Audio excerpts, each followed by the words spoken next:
Bien, vamos con lo que nos propusimos en el video anterior, el análisis pormenorizado de las diferencias entre oralidad y escritura. Habíamos hablado de canal y de código oral y escrito. Vamos primero con las diferencias que tienen que ver con el canal, es decir, a través de qué canal se vehiculiza el discurso, si se hace de manera escrita o de manera oral.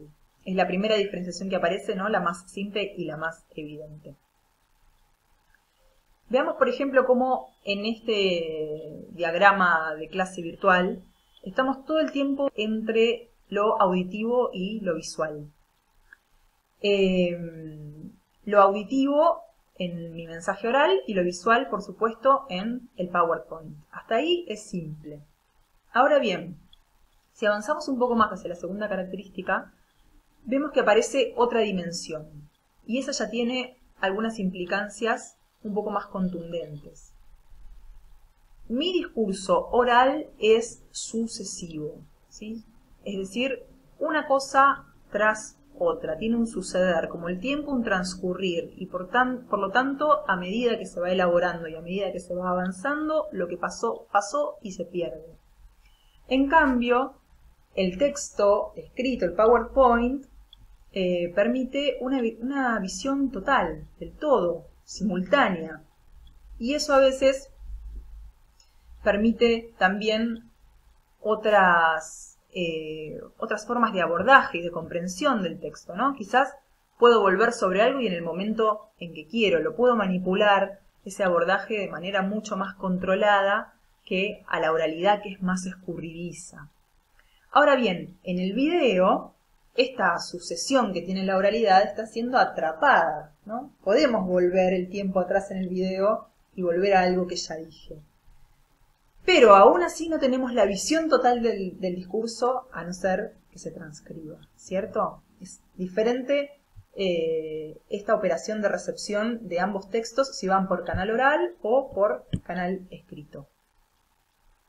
Vamos a la próxima característica, vamos a establecer un versus. Vamos a ponerle un ingrediente belicoso a las categorías, a sumarle un poco de emoción. Comunicación espontánea versus comunicación elaborada. Lo oral suele ser más espontáneo. ¿Cuántas veces terminamos de decir algo y en el momento exacto que lo terminamos de decir, pensamos, ¿por qué dije eso? Y, no se puede borrar, no se puede borrar. En cambio, si hubiésemos escrito una epístola, hubiésemos pensado exactamente cómo decirlo, qué palabra, lo dejábamos descansar, volvíamos al rato, lo volvíamos a leer, bien, distinto hubiese sido el cantar. Pero más allá de la exageración del ejemplo, lo escrito permite esto, permite una elaboración del texto mucho más cuidadosa que lo oral. Ahora bien, vamos a ponerlo en jaque, como muchas veces pasa en las escenas comunicacionales, ¿no? Dijimos, estos son los dos polos, dos extremos con características y después se ponen en juego en el medio todas las situaciones comunicacionales posibles que generan tensiones y generan cruces entre estas categorías. Entonces, ¿qué pasa, por ejemplo, con los audios de WhatsApp en cuanto a su espontaneidad? Con esta función con la que cuenta la app, que nos permite borrar un mensaje oral, ¿no? Bueno, yo dije esto, pero puedo borrarlo y puedo reelaborar ese mensaje diciéndolo quizás de una manera que me parece más conveniente, más convincente, etcétera, etcétera. Vamos a la cuarta característica. La comunicación oral suele ser inmediata y la comunicación escrita tiene la posibilidad de ser diferida. Si yo necesito hablar algo de manera urgente con mi jefa, la llamo, no le mando el mail, porque llamándola yo la estoy obligando, entre comillas, a que ella recepcione mi discurso, mi mensaje, en el momento en que yo lo estoy emitiendo. En cambio, si le envío un mail, le estoy dando la posibilidad de que ella recepcione ese discurso en el momento en que quiera, alejado del espacio, por supuesto, y del tiempo a sus anchas. Entonces, para algo urgente, quizás lo oral viene a ser más ágil, más rápido, más conveniente. Vamos a la próxima característica. Lo oral suele ser efímero. Vamos a ver por qué digo suele. Y lo escrito tiende más a ser un texto duradero. ¿Por qué? Porque lo escrito está objetivado en un papel, en una pantalla. De alguna forma necesita de esta palabra impresa en algún soporte X para su existencia. En cambio, lo oral se va, está ahí en el sonido que se escapa. A no ser que sea registrado, por supuesto. En este caso ya no es más efímero. A veces está bueno que lo que se dice se vaya y sea efímero. Pero pensemos, por ejemplo, en los mensajes también, nuevamente, ¿no? de WhatsApp. Decimos algo y queda grabado en este mensaje, en el registro. O este video también, ¿no? Lo que yo estoy diciendo está quedando de manera duradera en el registro audiovisual. Por otro lado, la próxima característica, el próximo versus, es el de los códigos no verbales. La oralidad utiliza muchísimos códigos no verbales, muchísimos. Y ahí está su riqueza, ¿no? Más allá de que sea mucho más cruda la oralidad en cuanto a su elaboración y más hecha a los palotes, así que la tenemos que ir elaborando a medida que va surgiendo y que se escapa y etcétera, etcétera. Muchas veces alcanza una precisión que otros tipos de discursos no alcanzan por estos elementos no verbales. ¿Cuáles son los elementos no verbales? Todo lo que no está en la palabra, lo que está en el tono de voz, lo que está en el cuerpo, lo que está en los gestos, que dice muchísimo. De hecho, si bien lo escrito no cuenta con estos elementos, pensemos, por ejemplo, en los chats, los emojis, ¿no? Que vienen de alguna forma a suplir los tonos o la gestualidad para evitar el malentendido.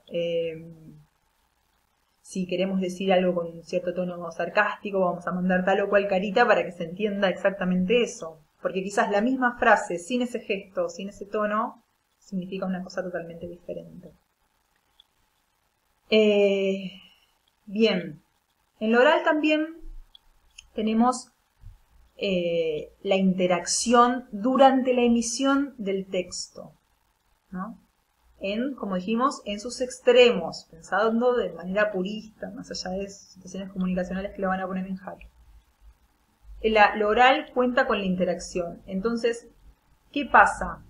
Yo modifico mi discurso a medida que voy estableciendo este juego de reacción con mi interlocutor, mi interlocutora. Pero piensen en las situaciones de clases, ¿no? Eso pasa todo el tiempo. Vos más o menos preparás una clase, haces una revisión del tema, pensás por dónde podés llegar a abordarlo. En la situación áulica, luego, aparece ese factor, por suerte, que es el factor de la intervención. No es como en este caso que yo estoy diciendo algo de manera ininterrumpida y como una especie de monólogo, sino que por suerte se da esta interacción que me hace pensar nuevas cuestiones y reelaborar mi discurso a partir de esas intervenciones. Bueno, en lo escrito, justamente eso no suele ser así, ¿no? Suele estar más desprovista la elaboración de los discursos escritos de esta interacción. Pero nuevamente pensemos en el chat. Si estamos chateando por Messenger de Facebook o por WhatsApp o por cualquier método de mensajería instantánea, podemos tener en textos escritos esta misma interacción de la oralidad, ¿o no? ¿Cierto? Por último, el contexto extralingüístico vemos que es más importante en la oralidad. Digamos que en la oralidad empieza a aparecer más el contexto, más allá de lo textual, o sea, más allá de lo que se dice, modifica más el contexto, es más situacional que en lo escrito, en donde las referencias, en todo caso, tienen que ser al interior del mismo texto. Yo puedo hacer una referencia, bueno, como dije en el párrafo anterior. ¿Por qué? Porque no sé la situación en la que va a ser recibido ese texto, en qué situación va a estar la persona cuando lo lea. Entonces no puedo hacer, digamos, ninguna precisión con respecto a cuestiones situacionales, más allá de las que sí tengan lógica dentro del propio texto, y en todo caso la situacionalidad va a ser instaurada por la lógica del propio texto, pero no tiene un aquí y ahora. Bien, vamos a avanzar sobre las características del código ahora, código escrito y código oral. Pero lo vamos a hacer en el próximo video.